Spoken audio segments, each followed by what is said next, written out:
নমস্কার, ড্রাগন ডেজার্টে আপনাদের স্বাগতম।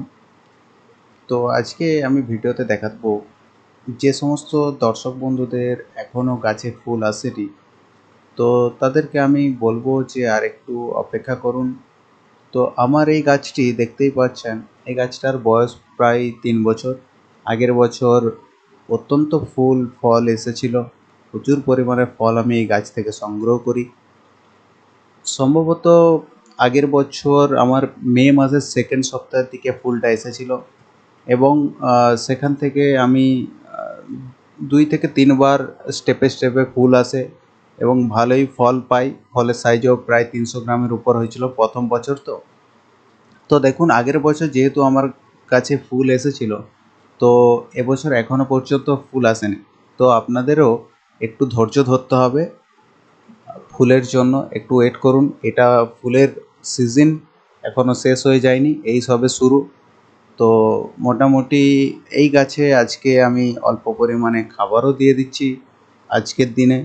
তো আপনাদের টবের জায়গাটা একটু পরিষ্কার করে নেবেন ভালোভাবে। টবের জায়গাটা পরিষ্কার করে নেওয়ার পর আপনারা মিশ্র সার প্রয়োগ করতে পারেন। তো এইখানে আছে, আমি মিক্সারটা আমি একটু বলে দিচ্ছি আপনাদেরকে। হাফ মুঠো আছে আপনার হাড়ের গুঁড়ো, 3 থেকে 4 চামচ আছে আপনার সিউইড, আর হাফ মুঠো আছে আমার নিমখোল, আর অল্প পরিমাণে আমার ভার্মি কম্পোস্ট বা গোবর সার। আমি গোবর সার ইউজ করেছি। এই কত হবে, 250 থেকে 500 গ্রাম হবে। এই ছোট্ট টবে এতটুকুই যথেষ্ট। খাবারগুলো আমি কিন্তু এবার গাছের গোড়ায় প্রয়োগ করব এবং গাছের গোড়ায় প্রয়োগ করার পর আমি কিন্তু এই গাছে হিউমিক অ্যাসিড এবং তার সাথে ইপসাম সল্টের জল মিশ্রণ করে আমি কিন্তু গাছের গোড়াতে দিয়ে দেব। তো বন্ধুরা, যাদের গাছে এখনও ফুল আসেনি তারা আর একটু ধৈর্য ধরো, ফুল কিন্তু আসবে। আপনাদের ম্যাচুরিটি গাছে ফুল অবশ্যই আসবে। যে সমস্ত গাছ 12 মাস থেকে, মানে 1 বছর থেকে 1.5 বছরের মধ্যে বয়স হয়েছে, সেই সমস্ত ম্যাচুরিটি গাছে কিন্তু আপনাদের ফুল অবশ্যই আসবে, মন খারাপের কোনো প্রয়োজন নেই।